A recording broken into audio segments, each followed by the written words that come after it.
கர்த்தருடைய பரிசுத்த நாமத்துக்கு சோத்திரம். இந்த நாளிலும் கூட தேவனுடைய நாமம் மகிமைப்படுவதாக. லூக்கா 6வது அதிகாரம் 36வது வசனத்தில், உங்கள் பிதா இரக்க உள்ளவர்களாக இருந்தது போல நீங்களும் இரக்க உள்ளவர்களாக இருங்கள் என்று ஆண்டவர் சொல்லுகிறாங்க. ஆம் சகோதரன் சகோதரிகளே, நம்மளை ஆண்டவர் அறிகிறதற்கு முன்பாக, ஆண்டவர் நம்மளை தேடி வருகிறதற்கு முன்பாக நம்மளுடைய வாழ்க்கை எப்படி இருந்தது அப்படின்னு சொல்லி பார்க்கும் பொழுது, நம்ம பாவம் நிறைந்த பிள்ளைகளாய், அக்கிரமங்கள் நிறைந்த பிள்ளைகளாய், மற்றவர்களை மதியாமல் இருக்கிற ஒரு பிள்ளைகளாய், நம்ம ஒரு கோபம் காட்டுகிற ஒரு பிள்ளைகளாய் நம்மளுடைய வாழ்க்கை காணப்பட்டது. ஆனாலும் இதை எதையுமே ஆண்டவர் பார்க்காம நம்ம மேலே மனம் உருகி தேவன் என்ன செஞ்சாங்க, நம்மளை தெரிந்து கொண்டாங்க. எதற்காக ஆண்டவர் நம்மளை தெரிந்து கொண்ட நோக்கத்தை நம்ம என்ன செய்யணுமா, ஆண்டவர் நம்ம மேலே இரக்கம் உள்ளவராக இருந்தது போல நம்மளும் அவர்களிடத்துல இரக்கம் உள்ளவர்களாக நம்ம காணப்பட வேண்டுமா.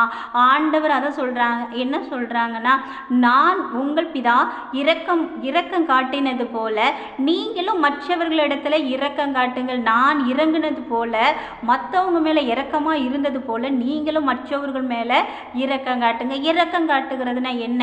மற்றவங்க முன்னாடி நம்ம அன்பு காட்டுகிறதே.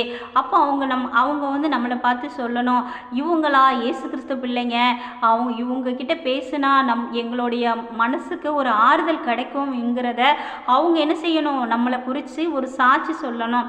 அப்படிப்பட்ட பிள்ளைகளாய் நம்மளுடைய வாழ்க்கையில் நம்ம காணப்படும் பொழுதே தேவன் என்ன செய்கிறாங்க தெரியுமா, மகிமைப்படுகிறாங்க. ஆனால் நம்ம தேவனை அறிந்து விட்டு மற்றவர்கள் மேலே இரக்கம் இல்லாதவர்களாய், அவர்களிடத்துல நம்ம எப்பொழுதும் நம்ம கடினமாய் ஒரு பேச்சை பேசிவிட்டு அவர்கள் மனதை நம்ம வேதனைப்படுத்தும் பொழுதே தேவனோட உள்ளம் துக்கப்படும். நம்மளோட பிள்ளையா இருந்து விட்டு இவன் இந்த மாதிரி நடந்து கொள்ளுகிறாளே, நம்மளுடைய மகனாய் இருந்து விட்டு இவன் இப்படிலாம் நடந்து கொள்ளுகிறானே அப்படி என்று சொல்லி ஆண்டவரோட உள்ளம் வேதனைப்படும். ஆனால் ஆண்டவர் நம்மளை தேடி வருகிறதற்கு முன்பாக ஆண்டவர் எப்படியெல்லாம் அவங்க அவமானப்பட்டாங்க தெரியுமா. அவங்க எந்த ஒரு அவங்களுடைய வாழ்க்கையை பார்க்கும் பொழுது எந்த ஒரு சின்ன ஒரு கடினமான ஒரு காரியத்தை கூட அவங்கள இடத்துல சொல்ல முடியாது. ஏன்னா அவங்க அவ்வளோ பெரிய சாட்சி உள்ளவங்களாக இருந்தாங்க. அவங்க பரிசுத்தம் உள்ள தேவனாக இருந்தாங்க. யாருக்கும் தீங்கு நினையாத ஒரு தேவனாக இருந்தாங்க. ஆனாலும் அப்படிப்பட்ட தேவன் உங்களுடைய பாவங்களையும் என்னுடைய பாவங்களையும் மன்னிக்கிறதற்காக இந்த உலகத்துக்கு ஆண்டவர் என்ன செஞ்சாங்க, பரலோகத்தில் இருந்து இறங்கி இந்த பூலோகத்துக்கு வந்து நம்மளை ரட்சிக்கப்படுகிறதற்காக அவங்க அந்த கல்வாரி சிலுவையில் அதிக விதமான அவமானங்கள் காரி துப்பப்பட்டு எத்தனையோ காரியங்கள் அவங்கள சொல்லப்பட்டாங்க. ஆனால் எல்லாவற்றையும் ஏற்றுக்கொண்டது எதனால்?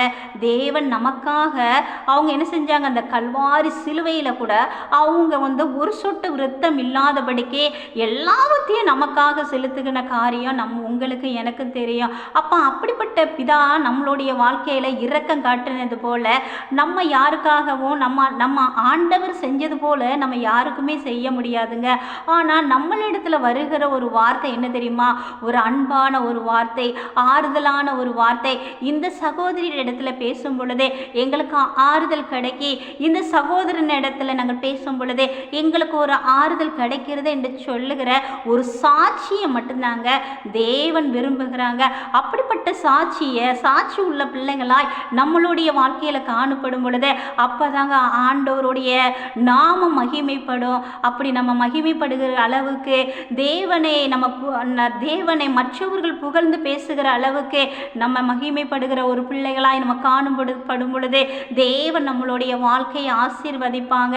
அதனால் நம்ம தேவனுக்கு பயந்த பிள்ளைகளாய், தேவனுக்கு நடுங்கிற பிள்ளைகளாய், மற்றவர்கள் மேல் இரக்கம் ஒரு பிள்ளைகளாய் நம்மளுடைய வாழ்க்கை காணப்படும் பொழுது தேவன் எல்லாவற்றையும் பொறுப்படுத்தி ஆண்டவர் நம்மளை ஆசீர்வதிக்கிற தேவனாய் இருக்கிறாங்க. God bless you. கர்த்தர் அந்த வார்த்தைகளை ஆசீர்வதிப்பாராக.